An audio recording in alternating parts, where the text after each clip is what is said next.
નમસ્કાર નમસ્કાર નમસ્કાર વિદ્યાર્થી મિત્રો, વિદ્યાકુલ પર આપ સૌનું હાર્દિક હાર્દિક સ્વાગત કરવામાં આવે છે. ધોરણ 11 અને ધોરણ 11 ની સાહેબ વાર્ષિક પરીક્ષા નજીક આવી રહી છે અને આ વાર્ષિક પરીક્ષાની અંદર સાહેબ પેપર કઈ રીતે લખવું, કારણ કે ધોરણ 10 ની અંદર તો સાહેબ અમે તો નાના હતા.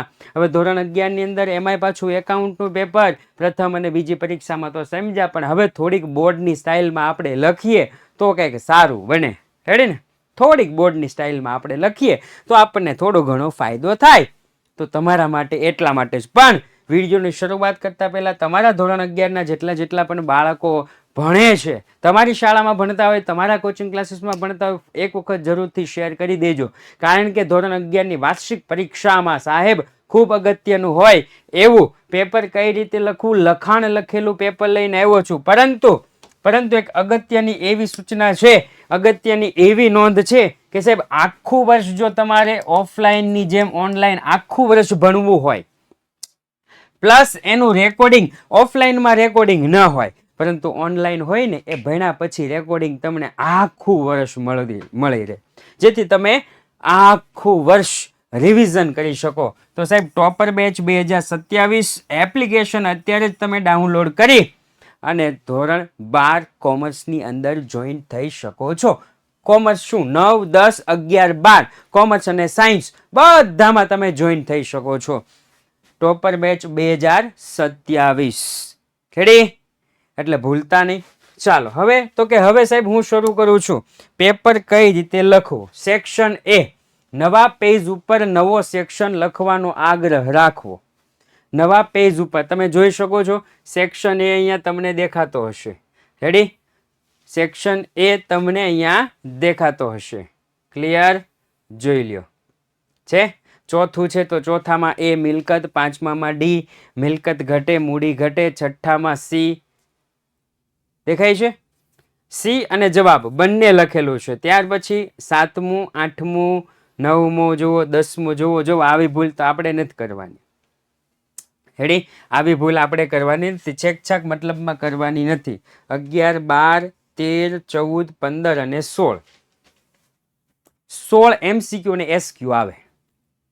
16 MCQ આવે છે. હવે તો કે નવા પેજ ઉપર નવો, જો નીચે જગ્યા છે છતાં પણ વિભાગ શરૂ કર્યો નથી. નવા પેજ ઉપર વિભાગ B ની અંદર જોઈ લ્યો છે.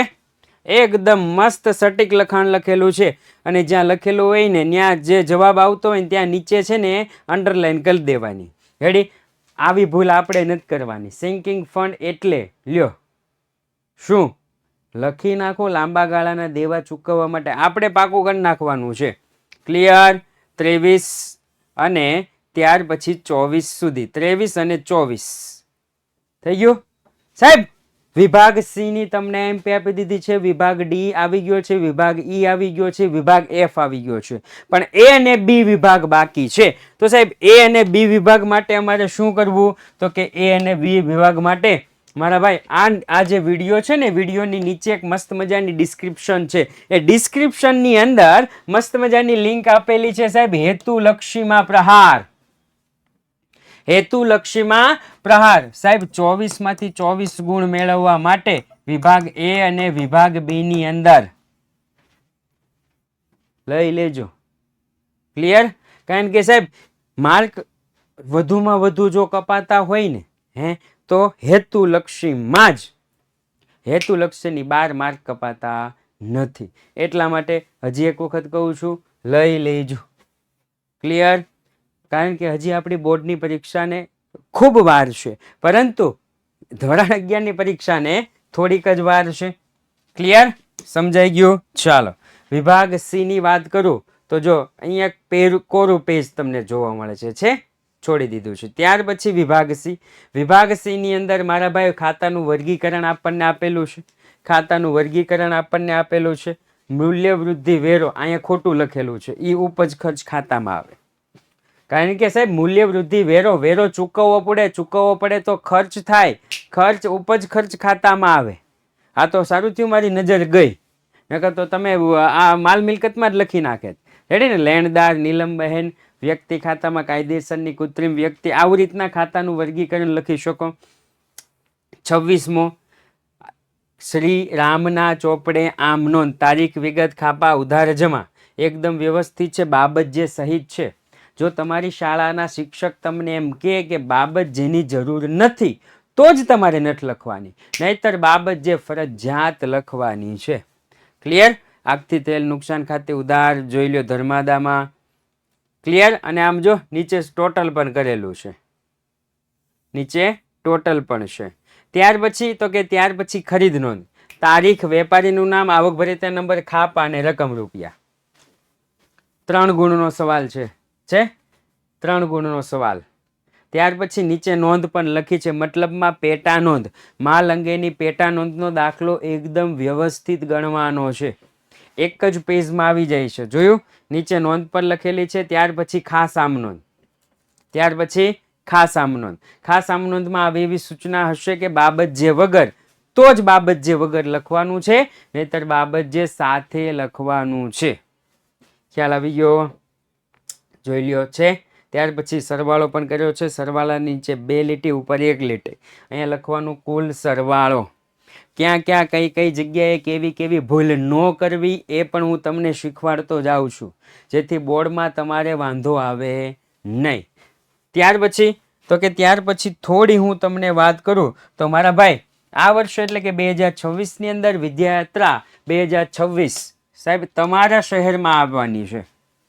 તમારા શહેરમાં સાહેબ કઈ રીતે અમને ખબર પડે કે તમે કયા શહેરથી કયા વિસ્તારથી બિલોંગ કરો છો?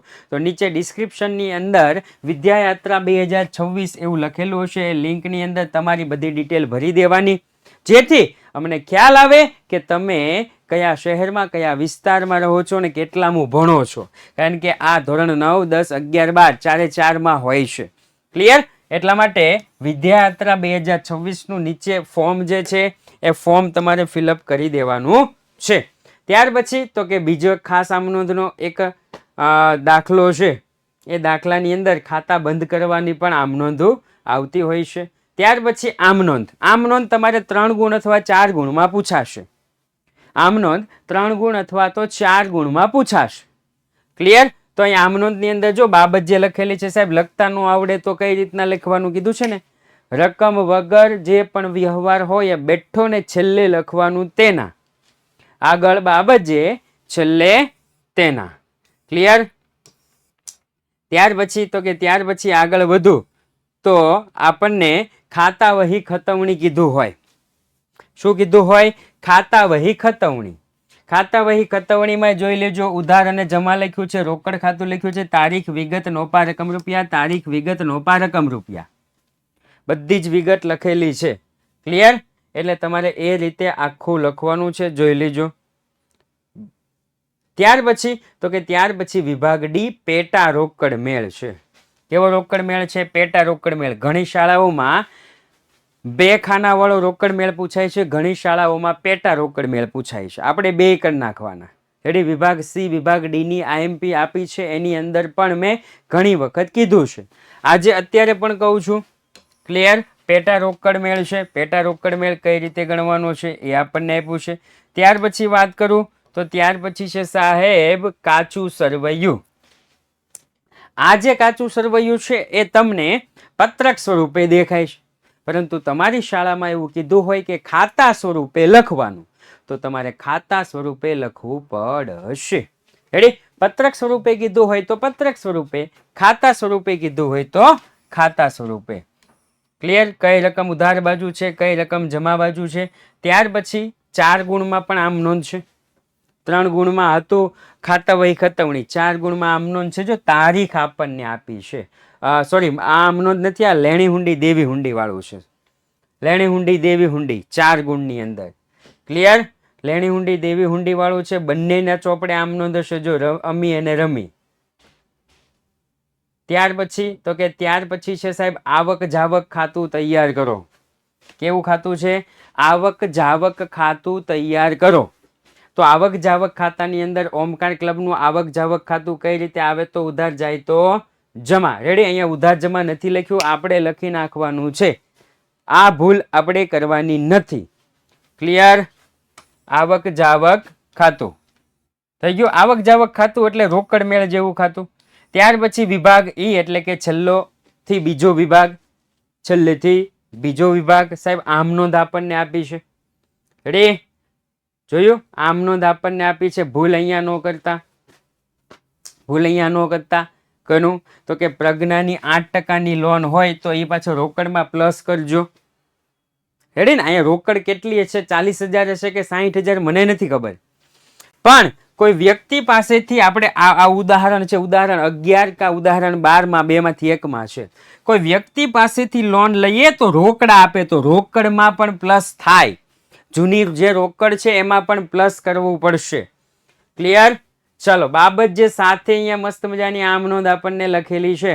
બાબત જે સાથે. રેડી? ચાલો, એના પછી તો કે એના પછી જો વાત કરીએ તો એના પછી છે ખરીદ નોંધ, ખરીદ પરત નોંધ, વેચાણ નોંધ, વેચાણ પરત નોંધ. ખરીદ નોંધ, ખરીદ પરત નોંધ, વેચાણ નોંધ, વેચાણ પરત નોંધ. અહીંયા પણ ભૂલ કરી છે. આ ભૂલ આપણે નથી કરવાની.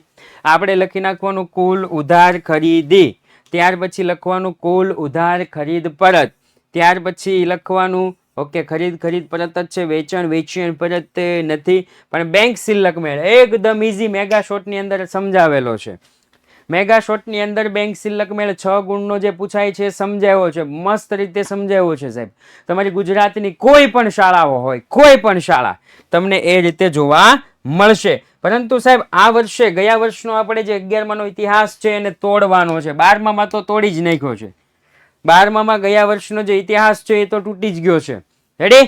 પરંતુ ધોરણ 11 ની અંદર પણ 2026 ની અંદર આ જે 11મા ધોરણનો ગયા વર્ષનો જે ઇતિહાસ છે જે આપણે તોડવાનો છે.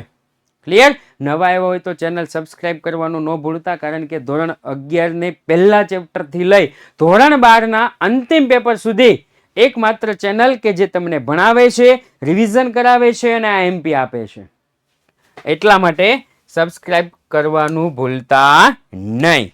ત્યાર પછી વાત કરીએ તો બેંક સિલક મેળ પછી સાહેબ બધાને ખબર છે શું આવશે? તો કે ઘસારાના હિસાબો. ઘસારાના હિસાબો આમાં નથી, પણ ઘસારાના હિસાબો 2026માં પૂછાશે 6 ગુણમાં. ત્યાર પછી વાત કરું તો કે ત્યાર પછી વાત કરું વિભાગ એફ.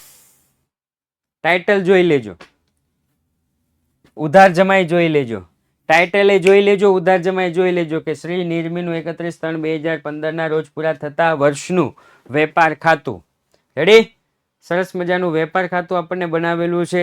ટોટલની નીચે 2 લીટી, ઉપર 1 લીટી. કાચો નફો કર્યો છે. કાચા નફાની નફા નુકસાન ખાતાની અંદર ક્રોસ અસર આપણને આપેલી છે. નફા નુકસાન ખાતાનું ટાઇટલ 12મામાં પણ સેમ ટાઇટલ આવશે, 12મામાં પણ સેમ દાખલો આવશે. આ દાખલા ઉપરાંત ઘણી વિગતો આવશે. એટલે 11મામાંથી જ 12માની આપણે ભાઈ શીખી લેવાનું રહેશે. રેડી? આ છે નફા નુકસાન ખાતું. અને ત્યાર પછી આવે છે મારા ભાઈ શું છે તો કે પાકું સરવૈયું. ક્લિયર? પાકા સરવૈયાની અંદર તમે જોઈ શકો છો. ઓકે? તો સાહેબ ભૂલતા નહીં. શું? તો કે મારા ભાઈ ભૂલતા નહીં સબસ્ક્રાઇબ કરવાનું. શું સબસ્ક્રાઇબ કરવાનું સાહેબ? આ તો એક સરસ મજાની લાઈવ ચેનલ જે અત્યારે તમે જોઈ જ રહ્યા છો સાહેબ. 11માના નાના નાના કોન્સેપ્ટ સમજવા માટે ધોરણ 11 કોમર્સ ટોપર, 12માના નાના નાના કોન્સેપ્ટ સમજવા માટે 12 કોમર્સ ટોપર, અને આપણી મસ્ત મજાની Vidyakul live, Vidyakul Gujarati shorts. Ready? મળીએ છીએ એક નવા વિડીયોમાં. ત્યાં સુધી જય હિન્દ, જય ભારત.